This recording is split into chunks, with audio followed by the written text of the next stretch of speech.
네, 안녕하십니까. 저는 오늘 다파 모델 벤치마킹과 과학난제 도전에 대해서 말씀드릴 국가과학난제 지원 협력단장 성창모입니다. 제가 오늘 말씀드릴 내용은 다음 슬라이드와 같이 다파, 즉 미 국방 첨단연구기획국의 연구 개발 혁신 모델과 프로세스를 말씀드리면서 제가 과거에 수행했던 경험을 통해서 우리 과학난제 도전에 적용 가능한 요소가 어떤 것인지를 여러분과 같이 생각해 보고자 합니다.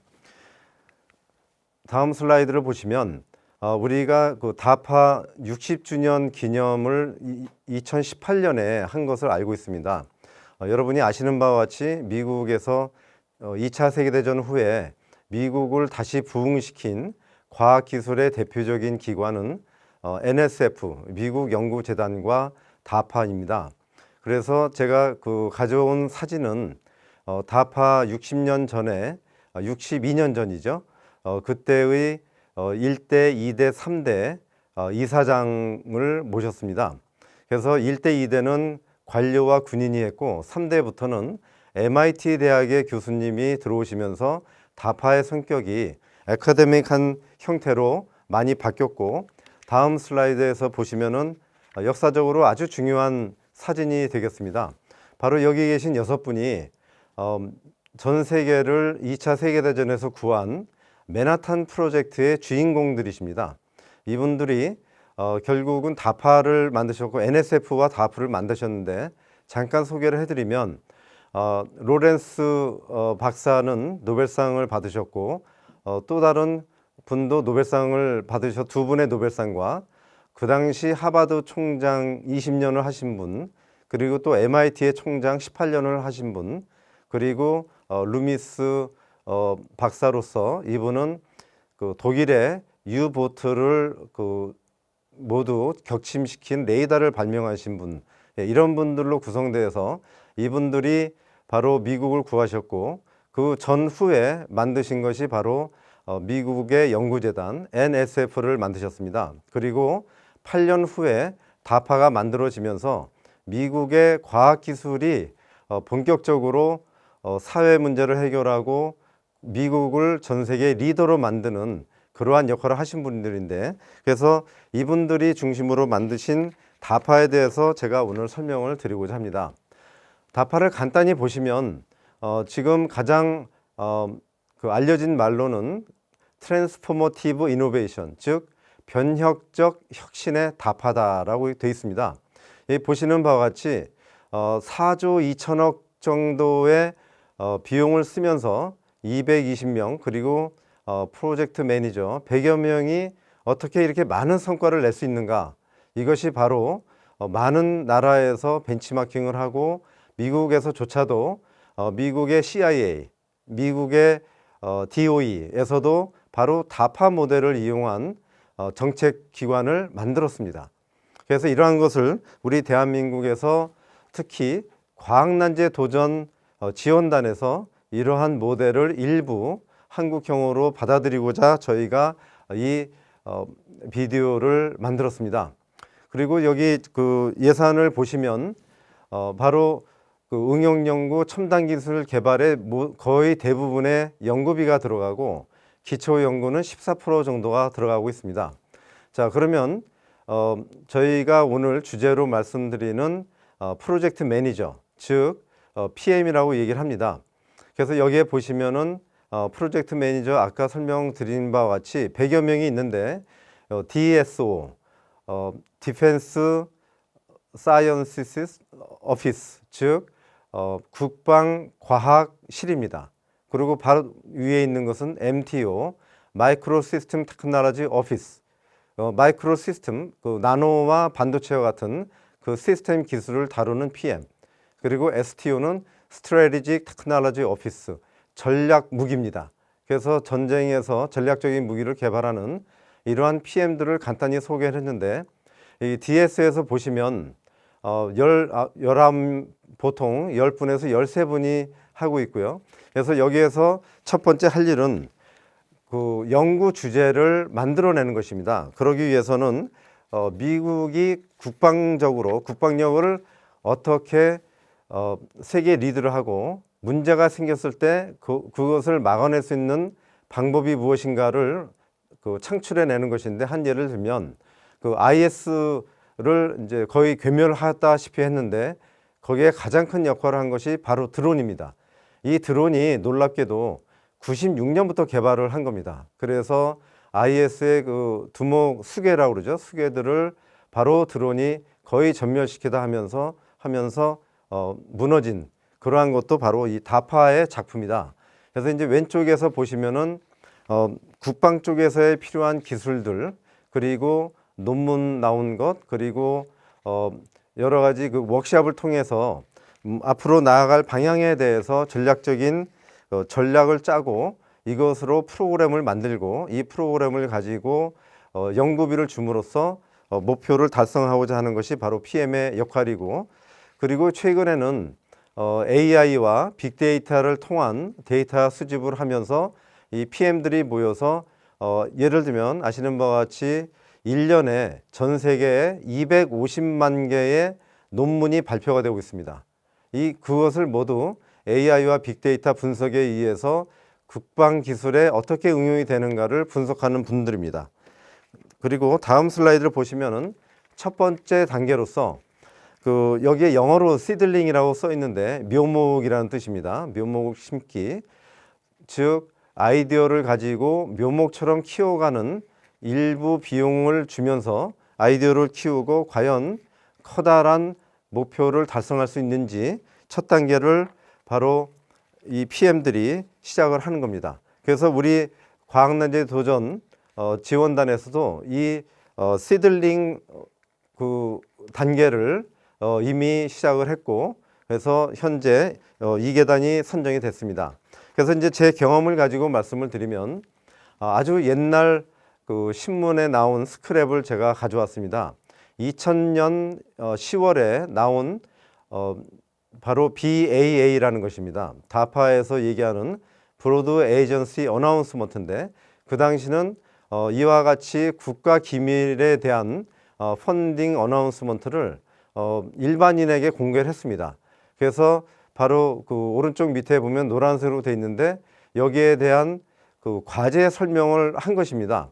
그런데 현재는 제가 찾아보면 이러한 식으로 다파에서 BAA를 내는데 이제는 아무나 들어갈 수 없도록 이렇게 제한을 했고, 모든 신분을 밝혀야만 들어가서 BAA를 볼 수가 있고, 이 BAA에 대한 펀딩 프로포설을 쓸 수가 있는 시스템으로 바뀌었습니다. 그만큼 국방 기술이 상당히 엄격하게 되었다라는 걸 알 수가 있고요.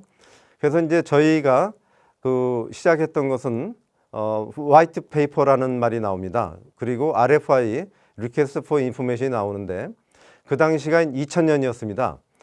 그때의 초기 단계는 어떤 것이 화두가 되었는가 하니 제가 이제 재료적인 전문 용어를 써서 좀 양해를 구합니다만 갤륨 아스나이드 GAAS라는 물질을 AT&T 벨랩에서 발명을 해서 화합물로서 반도체를 만들었는데, 그 다음 단계가 갤륨 나이트라이드, 우리가 지금 핸드폰에 쓰고 있는 기가헤르츠에 쓰는 그런 소재인데 저희가 그때 연구했던 것은 그 다음 세대입니다. 그래서 갤륨 안티모나이드, 안티몬, 그래서 GASB라는 이러한 소재를 저희가 화이트 페이퍼를 PM에게 제출을 했습니다. 3페이지짜리를 제가 2페이지로 요약을 해서 보여드렸습니다. 이러한 시스템을 가지고 화이트 페이퍼를 PM이 쭉 검토한 후에 그것을 가지고 다음과 같은 이런 요약서를 만들어냅니다. 그래서 소위 말하는 ABCS라는 과제를 이 PM 닥터 크리스티 매넌이 이 과제를 만들어서, 이분이 이제 전형적인 프로젝트 매니저인데 이분은 이제 런던에서 학위를 하시고 미국의 해군 연구소에서 있으면서 이 새로운 분야를 국방부로부터 부여받고 이러한 갤륨 안티모나이드 계통의 새로운 물질을 만들고, 이 물질을 가지고 그 당시 목표는 기가헤르츠에서 테라헤르츠, 예, 기가보다 1000배가 더 높은 것이 되겠죠. 그리고 저전력 반도체, 예, 반도체가 뜨거워지는 이유가 상당히 전력을 많이 먹기 때문에 그런데 그러한 새로운 물질, 그리고 또 하나는 IR, 인프라레드 스펙트라를 이용한 그동안에 인간이 볼 수 없는 그러한 분야를 볼 수 있는 그러한 것을 개발하자라고 여기에 써 있습니다. 그래서 저희가 그 내용을 가지고 그 화이트페이퍼를 냈는데, 이제 저희한테 접근을 해온 것이 저하고 물리학과, 그 당시 유니버시티 매사추세츠 로웰, 저는 화공과의 교수로 있으면서 그때 저희가 생각했던 아이디어는 제가 91년부터 연구한 것은 갤륨 아스나이드, 중간에 있는 겁니다. GAAS. 그리고 98년부터 했던 것은 갤륨 나이트라이드, GAN을 미국의 MIT의 링컨랩과 그리고 공군 연구소와 연구를 했습니다. 그리고 이제 갤륨 엔티모나이드는 저희가 시도를 한 것인데, 자, 여기에 보시면은 저희 그룹에서 물리 관련된 저널에 냈던 갤륨 아스나이드, 갤륨 나이트라이드 논문이고, 그리고 이러한 논문을 근거로 해서 저희가 화이트페이퍼를 썼는데 그것이 선택이 됐습니다. 그리고 이 PM은 이러한 워크샵을 나노 기술에 대한 워크샵을 했는데, 그때 여기 화면에 보시는 바와 같이 육군연구소, 해군연구소, 공군연구소, 그리고 다파. 그래서 이때 이것이 상당히 의미가 있는 워크샵인 것이 나노 기술이라는 것이 한국에는 2001년에 들어오기 시작했습니다. 그런데 미국에서는 이미 96년부터 제가 96년부터 나노 기술 과제를 육군에서 받아서 했는데, 이것을 제가 보여드린 이유는 미 국방, 특히 다파는 모든 것을 앞서가는 그러한 것을 보여주는 것이죠. 우리나라는 2003년, 4년부터 나노라는 것이 상당히 투자가 많이 되면서 하고 있는데, 이미 미국은 국방 쪽에 이 나노 기술이 상당히 성숙된 상태라는 것을 알 수 있습니다. 그래서 이 나노 기술에서 특히 여기에서 논의한 것은 갤륨 엔티모나이드에 관련된 화합물 반도체를 논의를 했습니다. 그래서 이제 제가 그 다파의 프로세스를 설명하기 위해서 이 슬라이드를 가져왔는데, 여기 보시는 바와 같이 DSO40이라고 써 있습니다. D라는 것은 디펜스, 그리고 사이언스, 오피스인데 이 PM 그룹이 40년이 됐습니다. 40년 동안 했던 것을 공개적으로 발표한 자료를 제가 가져왔는데요. 여기에 보시면은 우리가 배울 점이 BAA라고 해서 그 프로포설에 대한 어나운스먼트를 주어지고, 그리고 여기에 따라서 그 연구자들이 프로포설을 제출하고 하는 과정의 순서를 보시는 바와 같이 프로포설 데이, 앱스트랙트 등을 거쳐서 화살표대로 쭉 건너오면은 제일 마지막에 프로그램 킥오프가 있습니다. 거기까지 걸리는 시간이 8개월이 걸립니다. 즉 국방 과제로서 어떠한 문제점을 제시하고 대학 교수, 출연연 연구원 또는 기업체 연구원들이 여기에 어플라이를 해서 최종적으로 연구비를 받는 킥오프 시간까지 8개월이 될 정도로 아주 상세한 리뷰를 합니다. 그래서 이것이 바로 답하고, 또한 미국의 연구재단은 6개월이 걸립니다. 그러면 한국은 얼마나 걸리는가? 여기에 대해서는 제가 말씀을 드리지 않겠습니다. 한국은 훨씬 짧기 때문에 우리가 이러한 그 과제를 선정하는 데 있어서 얼마나 선진국에서 많은 시간을 들이고, 그리고 선진국에서는 바로 과제 선정 과정 자체가 이 과제의 성공 여부의 7, 80%를 좌우한다라고 하고 있습니다. 그래서 저희 과학난제 지원단도 그러한 개념을 가지고 하려고 지금 노력을 하고 있습니다. 그래서 이러한 포인트를 기억하시고, 다음 슬라이드는 저희가 드디어 2001년으로 다시 그 시간을 돌려서 선정된 첫 번째 킥오프 레터를 받은 것입니다. 그래서 다들 너무 좋아했고, 그래서 이 킥오프를 콜로라도에서 하는데 저희만 간 게 아니라 여기에 관련된 연구자들이 모두 모여서 2박 3일 동안 했고, 그때 발표했던 자료들이 바로 왼쪽에 보시면은 제가 있었던 대학의 로고이고요. 오른쪽은 공군 연구소, 예, 그렇게 되어 있습니다. 그래서 이런 마일스톤을 정하고 그 다음에 저희 세 사람이 발표를 했고, 그리고 저희가 그때 찍었던 원자력관 현미경 이 사진을 잠시 기억을 해두시면 제일 마지막 부분과 비교가 될 것 같습니다. 이러한 어떤 프렐리미너리 리서트를 가지고 토론을 하면서 앞으로 어떤 연구를 어떤 방향으로 어떤 목표를 달성하기 위해서 하는가를 토론을 합니다. 그거는 누구나 다 하고 있고요. 그리고 1년, 2년이 지나면서 저희가 나온 결과를 이런 식으로 논문을 출판을 했습니다. 그리고 이것은 전자현미경 사진인데요. 이러한 것이 저희가 이제 만들었던 것이 갤륨 안티모나이드 단결정을 만든 겁니다. 단결정을 만들면서 많은 결함이 있는데 그 결함 사진들을 제가 찍었던 사진들인데 어떻게 보면 세계 최초의 사진이 됐습니다. 그 물질 자체가 최초이기 때문에 그럴 수밖에 없는 것이죠. 그리고 이제 이러한 것을 바탕으로 해서 디펙트 프리 머티리얼을 만드는 그런 연구를 했고, 또 여기에 근거해서 단결정으로부터 에피택시를 만드는 그러한 연구도 같이 하면서 저희의 목적은 바로 디펙트 프리한 재료를 만들어가는 그러한 것으로서 마무리를 지었습니다.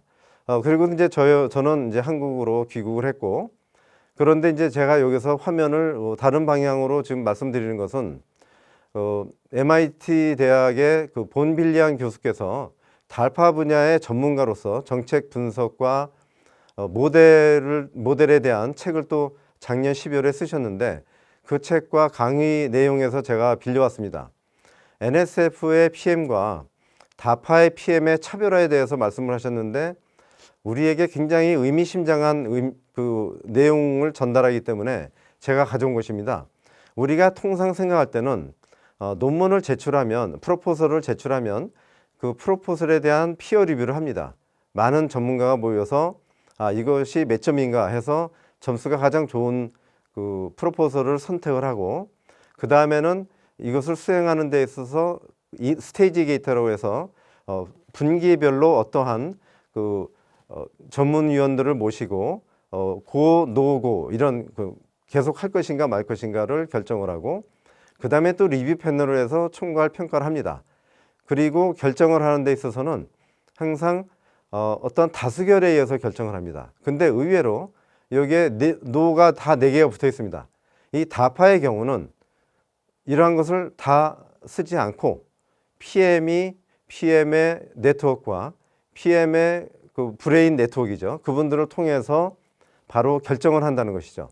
사실은 그러한 점에서 실패도 많이 있었지만 다파가 지난 60년 동안 많은 성공을 거두었기 때문에 바로 다파가 이 4개의 노, 그리고 PM이 바로 비전 챔피언이라는 이 아주 독특한 방식, 바로 이것이 우리가 지금 추구하고 있는 과학 난제 도전에 많이 적용이 될 수 있다라는 의미에서 가져온 것입니다. 왜 적용이 되느냐?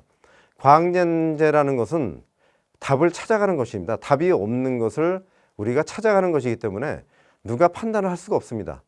그래서 일종의 전문가들의 어떠한 인투이션, 직관력, 방향 이런 것이 답을 만들어낼 수 있고, 그러한 것이 나중에 노벨상을 받는 그러한 그 프로세스다. 사실 노벨상을 받으신 분들을 분석을 해보면 바로 이 4가지 노가 상당히 적용이 되었다라고 볼 수도 있습니다.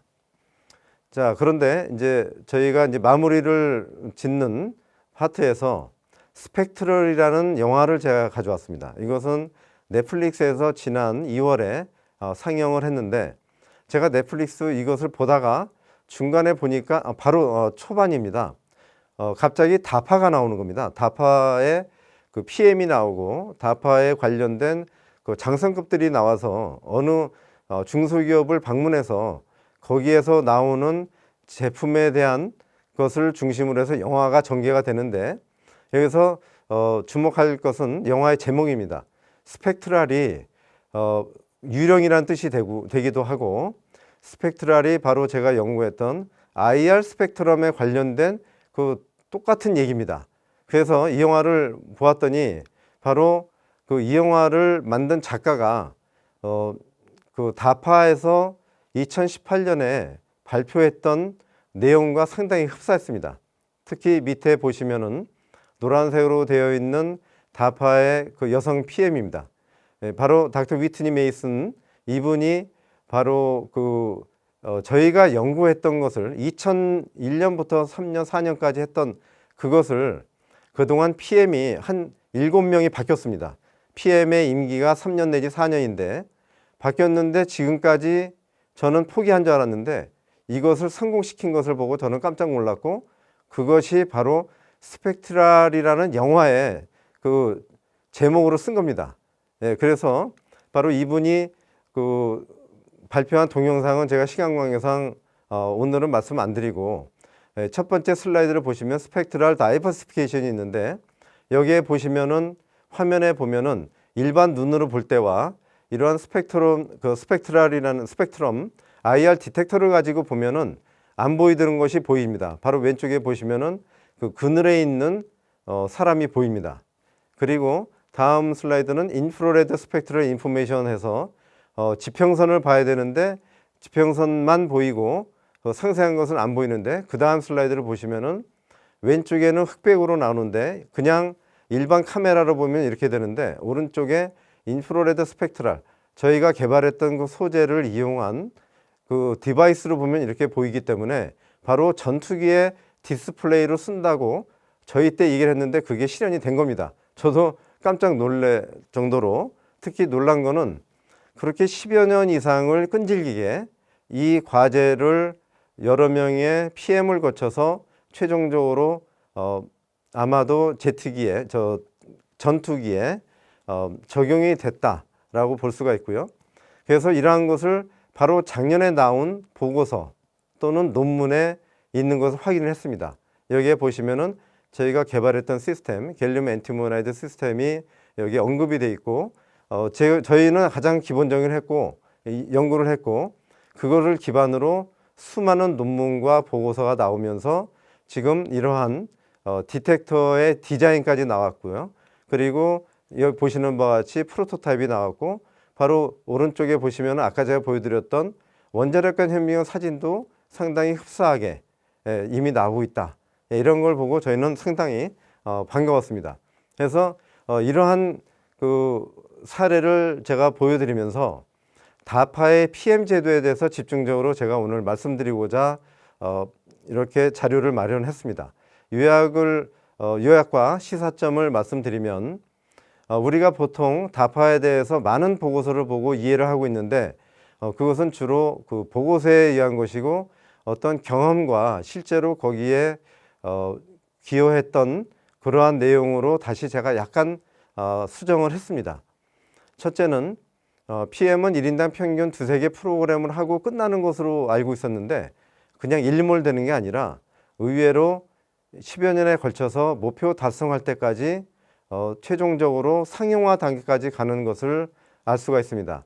이 과제는 아직 상용화는 되지 않은 것으로 알고 있고요. 현재는 아마 국가 기밀로 해서 전투기라든가 고글에 아니면 이렇게 그 머리에 쓰고 있는 거기에 들어가는 것으로 알고 있는데, 그러한 것으로 이미 개발이 됐고, 그리고 PM의 역할은 이 분야에 상당히 그 대가라고 볼 수가 있죠.